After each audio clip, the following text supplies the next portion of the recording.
Hello everyone, আসসালামু আলাইকুম। আজকের ভিডিওতে আমি আপনাদের শেখাবো কিভাবে আপনারা ক্রোম ব্রাউজারের সার্চ হিস্টোরি ডিলিট করবেন। আমরা অনেক সময় নোংরা ভিডিও বা খারাপ ভিডিও বা অনেক জিনিস সার্চ করে থাকি। তো আপনারা এই সার্চ করা হিস্টোরিগুলা কিভাবে আপনারা ক্রোম ব্রাউজার থেকে ডিলিট করবেন, আজকের ভিডিওতে আমি আপনাদের মূলত সেটাই শিখিয়ে দেব। তো এরকম ভিডিও পেতে আমার চ্যানেলটিকে অবশ্যই সাবস্ক্রাইব করে পাশে থাকবেন। তো প্রথমে আপনারা সার্চ হিস্টোরি ডিলিট করার জন্য আপনারা চলে যাবেন ক্রোম ব্রাউজারে। ক্রোম ব্রাউজারে চলে যাওয়ার পরে উপরে আপনারা দেখতে পারেন একটা অপশন রয়েছে, থ্রি ডট আইকন রয়েছে উপরে। তো আপনারা থ্রি ডট আইকনে টাচ করবেন, তারপর এখান থেকে চলে যাবেন হিস্টোরি অপশনে।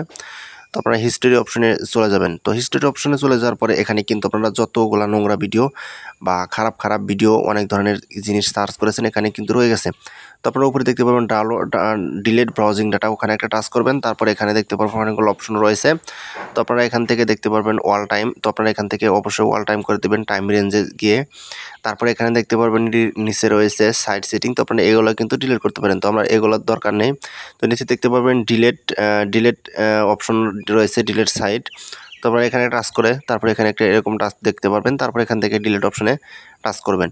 তো ডিলিট অপশনে টাচ করলে কিন্তু আপনাদের এই হিস্টোরিগুলো কিন্তু খুব সহজে কিন্তু ডিলিট হয়ে যাবে। তো এখানে কিন্তু কয়েক সেকেন্ড অপেক্ষা নিতে পারে। তো আপনারা এভাবে কিন্তু খুব সহজে কিন্তু আপনারা ক্রোম ব্রাউজারের সার্চ হিস্টোরিগুলো কিন্তু খুব সহজে কিন্তু ডিলিট করতে পারবেন। তো এরকম ভিডিও পেতে আমার চ্যানেলটিকে অবশ্যই সাবস্ক্রাইব করে পাশে থাকবেন। তো তারপরে যে এখানে দেখতে পাচ্ছেন এখানে কিন্তু আমার সবগুলা কিন্তু ডিলিট হয়ে গেছে। তো এখান থেকে কিন্তু আমি ব্যাগে চলে যাব। তো ব্যাগে গিয়ে এখান থেকে আবার যদি থ্রি ডট আইকনে টাচ করে হিস্টোরিতে যাই, তাহলে কিন্তু দেখতে পাচ্ছেন এখানে কিন্তু আর কিছুই নেই। তো এভাবে কিন্তু আপনারা খুব সহজে কিন্তু সার্চ হিস্টোরি ডিলিট করতে পারবেন।